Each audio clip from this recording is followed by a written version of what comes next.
నమస్తే కళ్యాణ్ గారు. నమస్తే జయ గారు. కళ్యాణ్ గారు,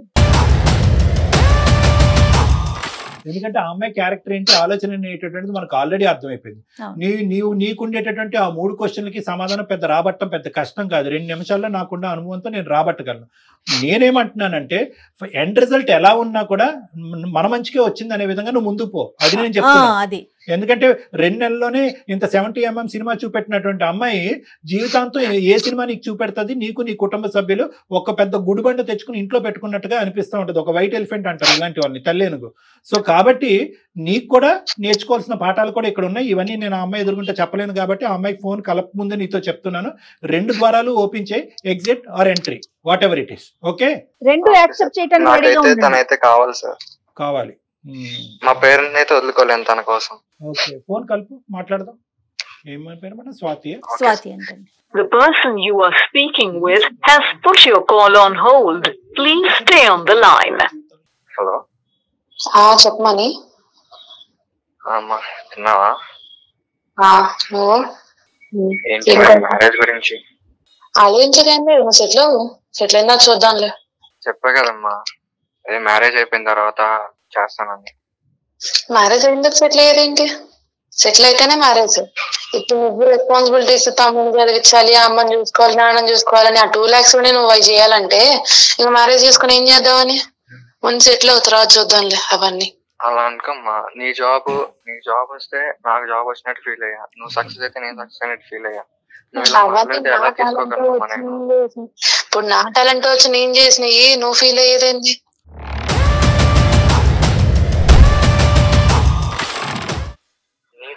అంటే నేనే హెల్ప్ చేయలేదంటావా? ఒక రెజ్యూమే పంపించేసి సెట్ చేసేసినట్టున్నా నన్ను.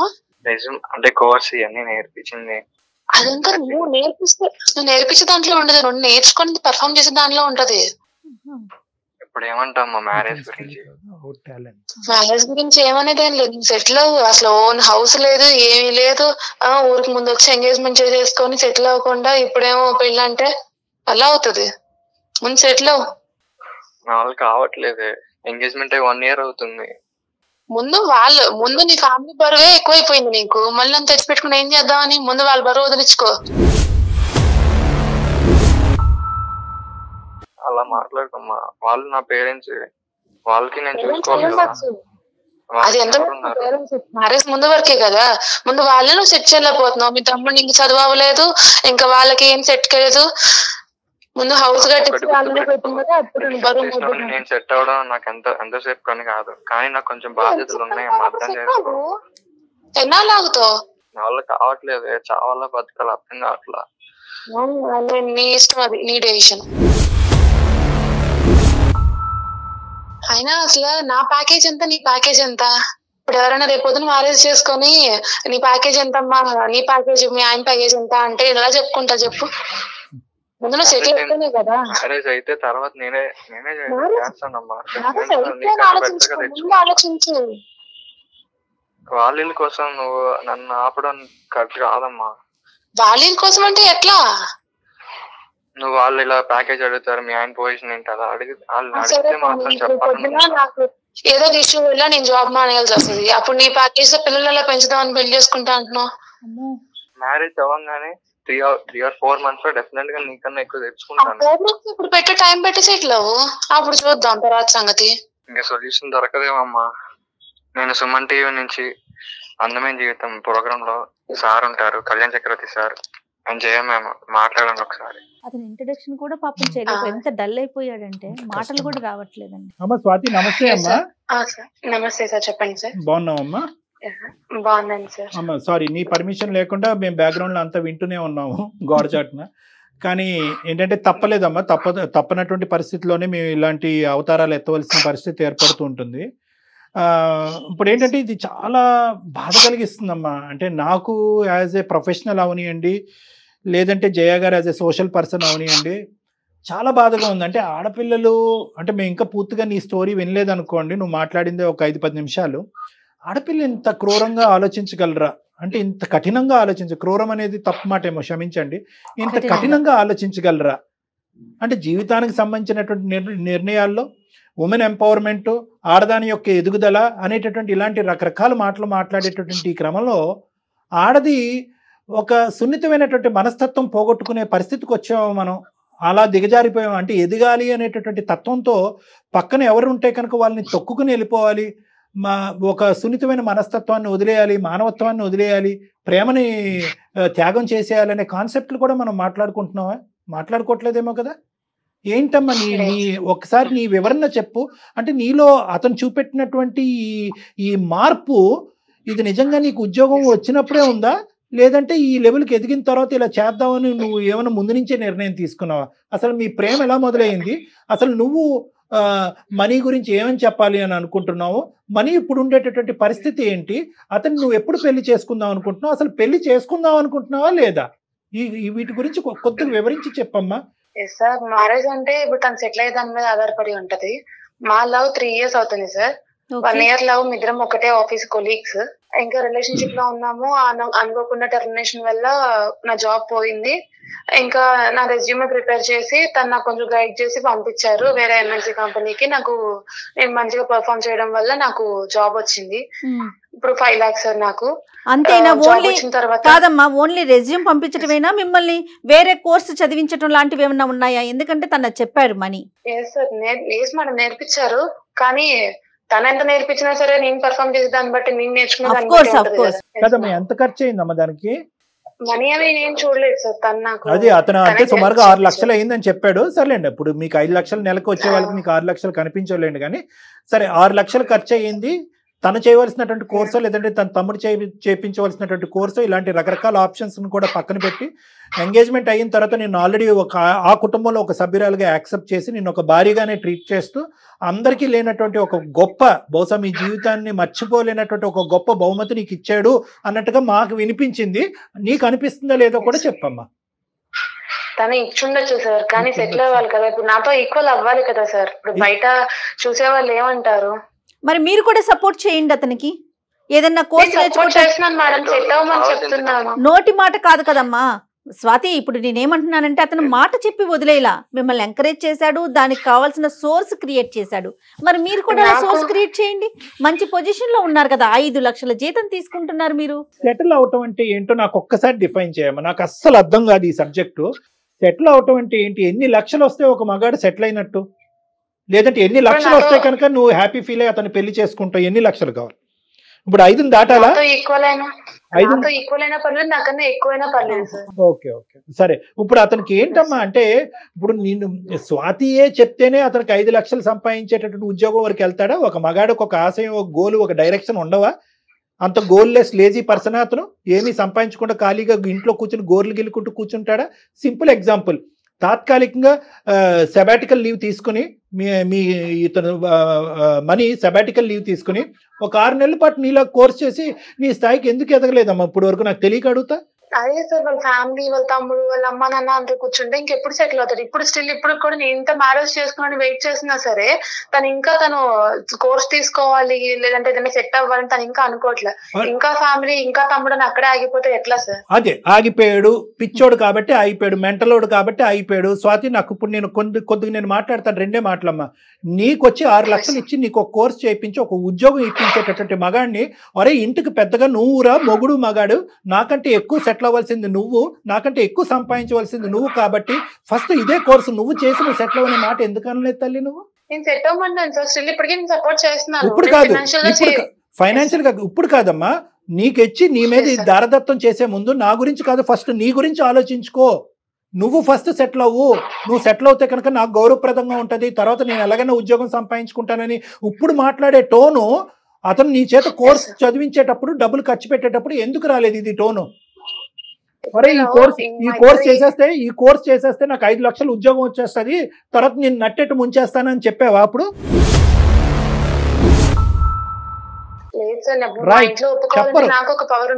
చెప్పరు, మీరు చెప్పరు. ఎందుకంటే మీకు కావాల్సినవన్నీ ఆ దో అనే మాట నేను అన్నగాని మీకు కావాల్సినవన్నీ కూడా తీసేసుకున్న తర్వాత ఇప్పుడు ఆ మగాడిని ఇప్పుడు టిష్యూ పేపర్ కింద వాడుకుని రోడ్డు మీద వదిలేసి ఇప్పుడు ఆడు పిచ్చోడు అయ్యాడట్టున్నాడు.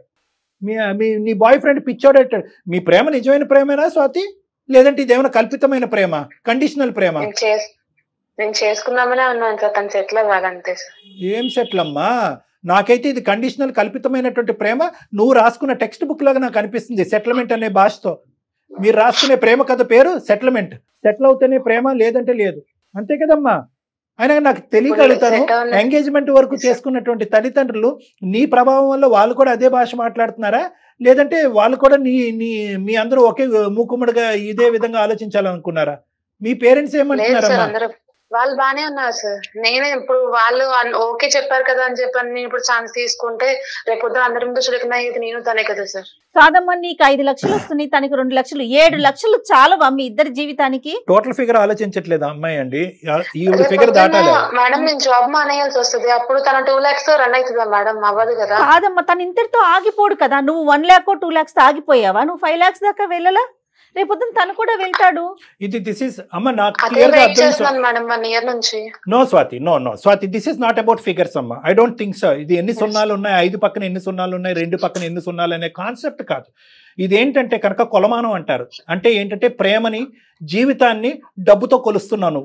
ఇదే కండిషన్ ఉంటుంది అని అనుకుని ఉంటే కనుక ఈ అబ్బాయి మొదట్లో అసలు ఒక్క 1/2 నిమిషం కూడా నీతో పాటు జర్నీ చేసి ఉండేవాడు కాదు. అసలైన రంగు ఒక మనిషి, ఒక వ్యక్తిత్వం, ఒకటేటువంటి ప్రత్యేకంగా స్వాతి యొక్క రంగు తన చేతిలో, తన జోబులో, తన బ్యాంకులో ఎంత డబ్బులు వచ్చిన తర్వాత అసలైన రంగు బయటకు వచ్చినాయి. అదే చెప్తారు కదా, మనీ ఈజ్ మ్యాడ్నెస్ అని చెప్పి. నీ చేతిలో ఈరోజు డబ్బులు కనిపిస్తున్నాయి కాబట్టి నీకు అహంకార ధోరణ. దిస్ ఇస్ ఆల్ అరగెన్స్ అమ్మా. It is not about figures. Madam చాలా నైస్గా చెప్పారు, 5+2 = 7 కదమ్మా. 7 సరిపోదా ఒక కుటుంబాన్ని రన్ చేయడానికి? 2 వైపులా మీ తల్లిదండ్రులని చూసుకోవచ్చు, వాళ్ళ తల్లిదండ్రులని, వాళ్ళ తమ్ముళ్ళని, అక్కల్ని, చెల్లెల్ని అందరినీ చూసుకునే అంత మంచి ఫిగర్ అది.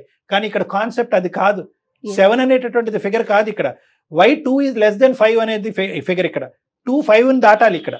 2 5ని దాటితే కనుక నువ్వు కాళ్ళర్ ఎగరేసుకుంటూ నలుగురికి మా ఆయనకి ఇంత శాలరీ, నాకు ఇంత శాలరీ అని చెప్పుకోవటానికి ఇదేంటంటే కనుక స్వార్థం, అహంకారం. ఇది బాధగా ఉందమ్మా నిజంగా.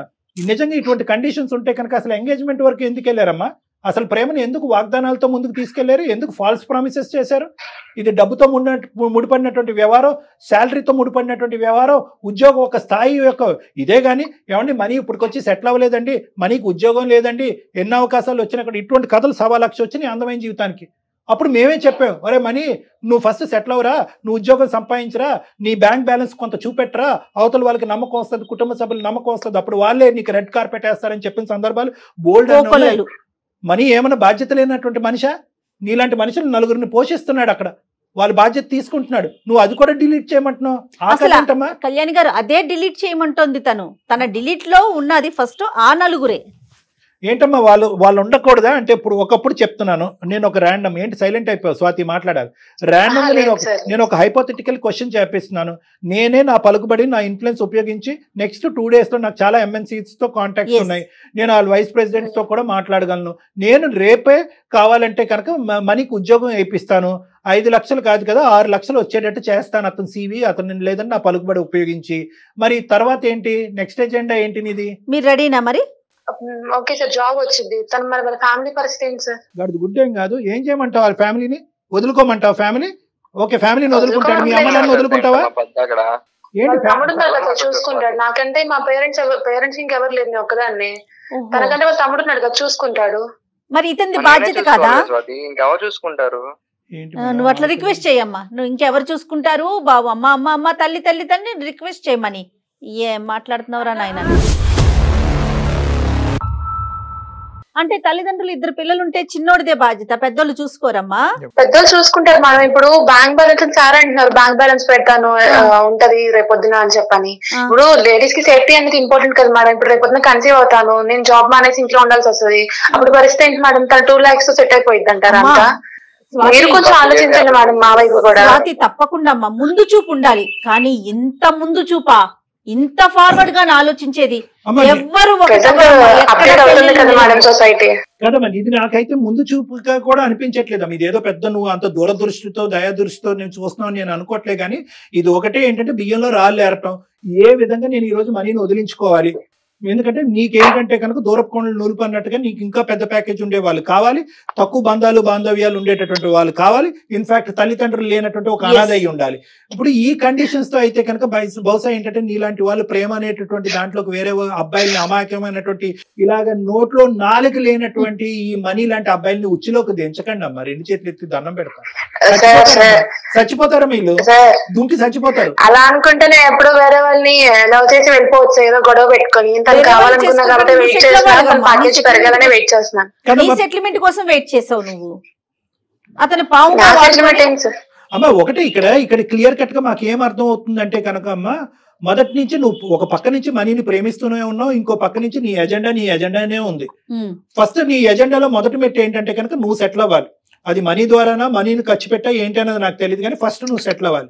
నువ్వు సెటిల్ అయిన తర్వాత నీ ఎజెండా నెంబర్ 2 ఏంటంటే మనీని పైకి లాగాలి. అంటే ఏంటంటే మంచిదే, ఒక అమ్మాయి ఒక అబ్బాయిని లాగాలి అనుకోవటం అనేటువంటిది తప్పు లేదు, కానీ దానికి ప్రేమకి పెళ్లికి ముడిపెట్టడం, అందులో ఎంగేజ్మెంట్ అయిన తర్వాత అనేటటువంటిది నేరం. ఇది రెండో ఎజెండా. మూడో ఎజెండా ఏంటంటే కనుక ఇందాక నేను అన్నాను కదా, నేను ఒక్కొక్క మెట్టు నువ్వు ఎలా ఎక్కుతున్నావు నేను ఆలోచిస్తున్నాను, కరెక్ట్ గా నేను ఎలా అయితే చుక్కలు కలుపుతున్నానో నువ్వు అలాగే కలుపుతున్నావు. మూడో ఎజెండా ఏంటంటే ఓకే నేను ఎదిగాను, నాతో పాటు నా మొగుడికి కూడా కాబోయే మొగుడికి కూడా మంచి ఉద్యోగం వచ్చింది, ఇప్పుడు నీ కుటుంబ సభ్యులందరినీ దూరం పెట్టి ఆ బరువు బాధ్యతల నుంచి కూడా నువ్వు దులుపుకో అనేది మూడో ఎజెండా. అమ్మ ఈ లెక్కనైతే కనుక మానవత్వం అనేటటువంటిది ఉండదు, ఇటువంటి బేస్మెంట్ మీద పెళ్లిళ్ళు అనేటటువంటిది జరగకూడదు. ఒకప్పుడు ఇలాంటివి జరిగినా కూడా అవి ఎక్కువ కాలం నిలవు, ఇటువంటి పెళ్లిళ్ళు నిలవమ్మా. ఒకటి జాగ్రత్త గుర్తుపెట్టుకో, నీకంటే ఆ అబ్బాయి జీవితంలో ముందుగా వచ్చిన ఈ పిచ్చోడు అమాయకుడు, అసలు తెలివితేటలు లేనటువంటి ఒక దద్దం ఈ అబ్బాయి తరపున మాట్లాడలేడు కాబట్టి నేను మాట్లాడుతున్నాను. ఈ రోజు ఆ అబ్బాయి నీకంటే ముందు ఆ అబ్బాయి జీవితంలో ఎవరిని వచ్చారంటే వాళ్ళ అమ్మ నాన్న వచ్చారు, కుటుంబం వచ్చింది, బాధ్యతలు వచ్చినాయి. ఈ రోజు ఈ విషయం ఇటువంటి ఘాటైనటువంటి మాటలు నువ్వు చెప్తున్నావు అనేటువంటిది ఆ కుటుంబ సభ్యులకు తెలియదమ్మా. వాళ్ళకి తెలిస్తే కనుక తూర్పు తిరిగి దండం పెట్టి పొమ్మంటారు నిన్ను. నీకున్న ఇన్ని కండిషన్స్ కి ప్రపంచంలో ఎవ్వడు దొరకడమ్మా, నీకు ఏ మగపిల్లోడు దొరకడు నువ్వు పెళ్లి చేసుకోవడానికి. ఒకప్పుడు దొరికిన జయ గారు, ఒకప్పుడు దొరికిన నువ్వు ఒక టోపీ వేస్తే వాడు నీకు 2 టోపీలు వేసి పెళ్లిలో దూరుతాడు. ఆ తర్వాత ఆడ అసలు సిసలైనటువంటి రంగుల తర్వాత కనిపిస్తే అప్పుడు మళ్ళీ మా అందమైన జీవితం నువ్వు ఫోన్ చేస్తావు, సార్ ఇలాంటి వాడు నన్ను బక్రా చేశాడు సార్, నాకంటే ఎక్కువ ప్యాకేజ్ అని చెప్పి మోసం చేశాడు, నాకంటే పెద్ద ఎంఎన్సీ కంపెనీ అని చెప్పాడు, నాకంటే గొప్ప కుటుంబం అని చెప్పాడు. ఇలాంటి బక్రాలు చాలా మంది, ఇలాంటి వాళ్ళు చాలా మంది మా దగ్గరకు వస్తున్నారమ్మా. ఇప్పుడు ఇంత చక్కగా బాధ్యతలు నిర్వహిస్తున్నాడు, పెళ్లి కాకముందే నీ సెటిల్మెంట్ గురించి ఆలోచించాడు, నిన్ను ఇంతగా ప్రేమిస్తున్నాడు, ఇంతకన్నా మంచి లక్షణాలు ఉన్న అబ్బాయి నీకు దొరుకుతాడమ్మా? ఎందుకు? అందుకనే వెయిట్ చేస్తున్నాను మేడం. ఎంగేజ్మెంట్ కూడా ఒప్పుకొని చేసుకుంది కూడా కారణం మంచితనే. అక్కడి వరకు బానే ఉంది స్వాతి. ఎంగేజ్మెంట్ చేసుకున్నావు, పెళ్లి చేసుకోవాలనుకున్నారు 6 నెలల్లో, అది ఒక పవిత్రమైనటువంటి ఒక ప్రక్రియ. ఇతనేమి ఖాళీగా కూర్చొని గోర్లు గిల్లుకుంటూ కూర్చోలేదు, అతను కూడా కష్టపడుతున్నాడు. ఇప్పటికి కూడా అతను ప్రామిస్ చేస్తున్నాడు, నీ ఆలోచన శైలిలో తప్పు లేదు, నేను ఎదగాలి, నాతో పాటు నా మొగుడు ఎదగాలి, మొత్తం కుటుంబం ఎదగాలి అనేటటువంటి ఆలోచన మంచిదే. కానీ ఏంటంటే ఆ ఎదుగుదల అనేటటువంటిది స్వార్థపూరితంగా ఆలోచిస్తున్నాం. మేమే ఎదగాలి, మా ఆయనే ఎదగాలి, మేమే డబ్బులు సంపాదించాలి, అటు ఇటు మొత్తం అన్ని తగ్గొట్టుకోవాలి. ఈ కాన్సెప్ట్ కరెక్ట్ కాదమ్మా.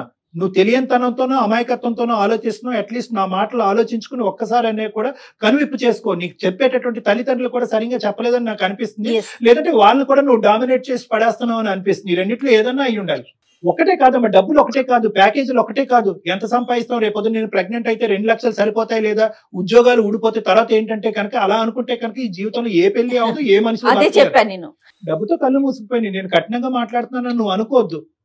మీకు వచ్చేటటువంటిది ఇట్ ఈస్ సఫిషియంట్. ఎదగండి, చెయ్యి పట్టుకుని కలిసి ప్రయాణిస్తూ నలుగురిని కాపాడుతూ లివ్ అండ్ లెట్ లివ్. వాళ్ళని కాపాడుకోండి, మీరు ఎదగండి. అదే కదమ్మా సమాజం అంటే. రేపొద్దున ఎటువంటి విలువలు నేర్పిస్తారు మీ పిల్లలకి? వాళ్ళు రేపొద్దున కనేటటువంటి పిల్లల్ని కూడా మీ ప్యాకేజ్ అంటారా, అప్పుడే కంటామంటారా? కాదుగా. మరి మీ అమ్మ నాన్న ఒకళ్ళ ప్యాకేజ్ ఒకళ్ళు చూసుకుని పెళ్లి చేసుకున్నారా, లేదంటే ఒకళ్ళ ప్యాకేజ్ ఒకళ్ళు చూసుకుని మిమ్మల్ని అన్నారా? ఏంటమ్మా ఈ ప్యాకేజీలు? బ్రతకడానికి ఎంత ప్యాకేజీ కావాలి? కరెక్టే, డబ్బు ఈజ్ ఇంపార్టెంట్, కానీ ఎంత డబ్బు ఉంటే కనుక సంతృప్తి చెందుతాం, ఆనందిస్తూ ఉంటాం. తప్పు స్వాతి ఈ ఆలోచన. ఒక పక్క నుంచి నిజంగా ప్రేమించానని అంటున్నావు, ఎందుకంటే నేను హర్షిస్తున్నాను, నీ లోపల కూడా ఒక నిజమైనటువంటి ప్రేమ నేను హర్షిస్తున్నాను. ఎందుకంటే కనుక ఎంగేజ్మెంట్ అయినటువంటి ఒక 6 నెలల తర్వాత ఇతను ఇంకా సెటిల్ అవ్వలేదని మీరు తెగొట్టుకోలేదు. ఇప్పుడు కూడా వెయిట్ అండ్ వాచ్ పాలసీలోనే ఉన్నారు. ఎప్పుడు సెటిల్ అవుతావు, ఎట్లు సెటిల్ అవుతాను నేను అంటే నీ లోపల కూడా ఒక మంచి యాంగిల్ ఉంది.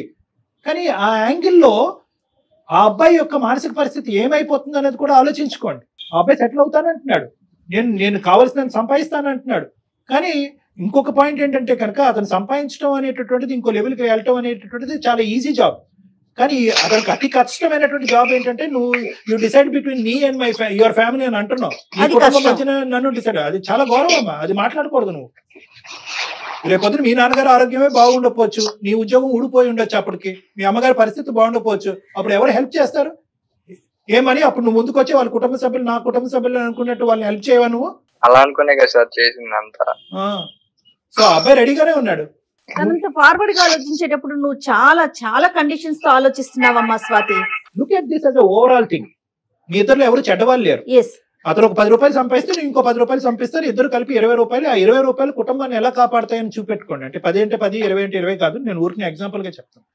ఆ విధంగా చూసుకోండి. అదే కదా కుటుంబం అంటే, అదే కదా గొప్ప. ఒకటి మోస్ట్ ఇంపార్టెంట్ కావాల్సింది ఈ రోజుల్లో పెళ్లిల్లో చూడవలసింది ఏంటంటే ప్యాకేజీలు, ఉద్యోగాలు, స్థాయిలు కాదమ్మా. ప్రేమ, ఆప్యాయత ఉందా? ఇద్దరు పర్సనాలిటీస్ మ్యాచ్ అవుతున్నాయి, ఇద్దరు ఆలోచన శైలి మ్యాచ్ అవుతుంది, ఇద్దరు కుటుంబాలు కలుస్తున్నాయి లేదా? ఈ మాట మాత్రం మనం గట్టిగా మాట్లాడాలి. ఈ కాన్సెప్ట్స్ మీద ముందుకెళ్ళండి అమ్మా. ఈ కాన్సెప్ట్స్ మీద అబ్బాయికి చెడు అలవాట్లు ఉన్నాయా లేదా, బాధ్యతయుతంగా వ్యవహరిస్తున్నాడా లేదా, నేను కాకుండా వేరే అమ్మాయి గురించి ఆలోచిస్తున్నాడా, అదే విధంగా నీ సైడ్. ఈ 2 విధాలుగా ఆలోచించుకుంటూ ముందుకెళ్ళండి. రండి, కావాలంటే నా దగ్గరికి ఇద్దరు కలిసి రండి, నేను మాట్లాడతాను మీ ఇద్దరితోని. మీ ఇద్దరు విడిపోవలసినటువంటి ఇది కాదమ్మా, ఇష్యూనే కాదు, అస్సలు కాదు. స్వాతి నేను ప్రామిస్ చేస్తాను, 4 months or 5 months లోపు మ్యారేజ్ అయిన తర్వాత నేను డెఫినెట్ గా జాబ్ తెచ్చుకుంటా. నీకన్నా ఎక్కువ జాబ్ అంటే శాలరీ పెంచుకుంటాను ఖచ్చితంగా. చెప్పమ్మా, నీ వైపు నుంచి పాజిటివ్ ఆన్సర్ ఎక్స్పెక్ట్ చేస్తున్నా నేనైతే. ఎస్ మేడం, ఇప్పుడు నేను ఏమంటున్నానంటే తనకి నాకు ఎంత టైం పట్టిందో సెటిల్ అవడానికి సేమ్ తను అంత టైం తీసుకోమని చెప్పండి. తను నాకు ఫినాన్షియల్ గా ఎంత సపోర్ట్ చేశాడో నేను తను ఫినాన్షియల్ గా ఎంత సపోర్ట్ చేస్తాను. తను సెటిల్ అవ్వమని చెప్పండి. ఇంకా వాళ్ళ ఫ్యామిలీ పరంగా నేను మాట్లాడిన మాటలు వాటికి నిజంగా అపాలజైస్ చేస్తున్నాను, వాటిని విత్డ్రా చేసుకుంటున్నాను. Super super. అయితే ఇక్కడ ఇంకొక చిన్న మాట, నీకెంత టైం పట్టిందో తను కూడా అంతే టైం అట్లా పెట్టకూడదమ్మా. ఒకరికి ఎక్కువ కావచ్చు, ఒకరికి తక్కువ కావచ్చు. నీకు అవకాశాలు దొరికినాయి అప్పుడున్న మార్కెట్ కండిషన్, ఇప్పుడున్న మార్కెట్ సపోర్ట్ చేస్తాను మేడం. నువ్వు ఫైనాన్షియల్ గా సపోర్ట్ చేయి, ఎదగటానికి తను ట్రై చేస్తాడు. ఒక ఆడపిల్ల పెళ్లి 6 నెలలు పోస్ట్పోన్, సంవత్సరం పోస్ట్పోన్ అయిందంటే కనుక ఎంగేజ్మెంట్ కి వచ్చిన వాళ్ళు కానీ లేదంటే నలుగురు 4 విధాలుగా మాట్లాడుకుంటారు. అది మీ కుటుంబానికి వాళ్ళ కుటుంబానికి రెండూ మంచిది కాదు. ఇమీడియట్ గా ఇప్పుడు ముహూర్తాలు అయితే చాలా మంచి ముహూర్తాలు మొదలవుతున్నాయి ఆగస్ట్ లో. కాబట్టి వీలైనంత తొందరగా ఇరువైపుల కుటుంబ సభ్యులు మళ్ళీ అందరినీ ఒకే ప్లాట్ఫామ్ మీద తీసుకొచ్చి ఒక మంచి ముహూర్తం, ఒక మంచి కళ్యాణ మండపం బుక్ చేసుకుని వీలైనంత త్వరగా పెళ్లి జరిపించండి అమ్మా, ప్లీజ్. ఓకే ఓకేనా? Okay sir, okay sir, okay money మాట్లాడలేదు మీరు. Thank you sir. ఓకే నాన్న, ఓకే, ఆల్ ద బెస్ట్ నాన్న. ఓకే రైట్ మా రైట్. ఓకే నాన్న, ఆల్ ద బెస్ట్. చాలా సంతోషం. అంటే ఇది ఏంటంటే ఇది ఒక హ్యాపీ ఎండింగ్ మేడం. కానీ నేను ఇందాక అబ్బాయితో చెప్దాం అనుకున్నాను. సరే, వాళ్ళు ఎలాగ కలిసి జర్నీ చేయాలని డిసైడ్ అయ్యారు కాబట్టి వాళ్ళకి ఈ రోజు ఇది అసందర్భంగా అనిపించవచ్చు. ఒకప్పుడు ఈ స్వాతి ఇలా కాకుండా ఇంకో విధంగా ఈ రోజు మాట్లాడుంటే ఏమయ్యేది? సో అటువంటి మెసేజ్ మనం ప్రత్యేకంగా ఇటువంటి కుర్రకారికి మనం ఇవ్వాలి. సో ప్రేమించడం అనేటటువంటిది ఎంత గొప్ప ప్రక్రియ, ఎంత గొప్ప అనుభూతో, అట్ ద సేమ్ టైం ఏంటంటే ఆ ప్రేమతోనే అన్ని అంతం అవ్వవు. ఆ ప్రేమ కలిసి రాకపోతే ఇంకా జీవితాన్ని అంతం చేసుకోవాలనే ఆలోచన నుంచి కూడా యువతి యువకులు బయటపడాలమ్మా. ఎగ్జాక్ట్లీ. ఎందుకంటే అన్ని కలిసి రావాలి. ఒక ప్రేమ ఒక పెళ్లి కింద మారాలి అంటే, ఆ పెళ్లి జీవితాంతం ఒక ప్రయాణం కింద పారాలంటే చాలా ఫ్యాక్టర్స్ కలిసి రావాలి. కుటుంబ సభ్యుల యొక్క ఆలోచన శైలి రావాలి, స్థితిగతులు అనేటటువంటిది కలిసి రావాలి. వీళ్ళది స్థితిగతులు, ఆ అమ్మాయి ఎదిగింది, ఈ అబ్బాయి తక్కువలో ఉన్నాడు. ఇప్పుడు ఆ అమ్మాయి ఒప్పుకుని ముందుకు రావాలని స్థితిగతులు కలిసి రావాలి, మనస్తత్వాలు కలవాలి, ఆలోచన శైలి కలవాలి, అలవాట్లు గిలవాట్లు ఉంటే కనుక అవి సాక్రిఫైస్ చేయాలి, విరమించుకోవాలి. ఇలాంటి ఎన్నో ఆస్పెక్ట్స్ ఉంటాయి. కాబట్టి ప్రేమించుకున్నప్పుడు ఉండేటటువంటి అనుభూతి, ప్రేమించుకున్నప్పుడు ఉండేటటువంటి ఆలోచన అది పెళ్లి వరకు ఆటోమేటిక్ గా దారి తీసేస్తుంది. మనం బటన్ నొక్కగానే అన్ని కలిసి వస్తాయి అనేది అనుకోకండి. ఎందుకంటే ఇక్కడ తల్లిదండ్రుల యొక్క ప్రమేయం, ఆలోచన, కులగోత్రాలు, ఇలాంటి రకరకాల అంశాలు ఉంటాయి. ఇవన్నీ పరిగణలోకి తీసుకుని 1-2 సార్లు ఆలోచించుకుని ప్రేమలో దిగండి. ఒకప్పుడు ప్రేమలో దిగి ఆ ప్రేమ ఇంకో విధంగా మారితే కనుక దయచేసి ఆత్మహత్యలు ఇలాంటి అంశాలు అనేటటువంటిది పరిగణలోకి తీసుకురాకండి. ఎందుకంటే జీవితం బ్రతకటానికి, నలుగురు బ్రతికించడానికి ఉపయోగపడేటటువంటి ఒక గొప్ప ఇది జీవితం. అది తేలిగ్గా క్షణికావేశంలో ఇలా చిటికేసే విధంగా ప్రాణాలు తీసుకునేటటువంటి ప్రయత్నం దయచేసి తీసుకోవద్దు అనేది నా విన్నపం. చాలా మంచి మెసేజ్ ఇచ్చారు కళ్యాణ్ గారు. Thank you so much. Thank you జగత్. నమస్తే.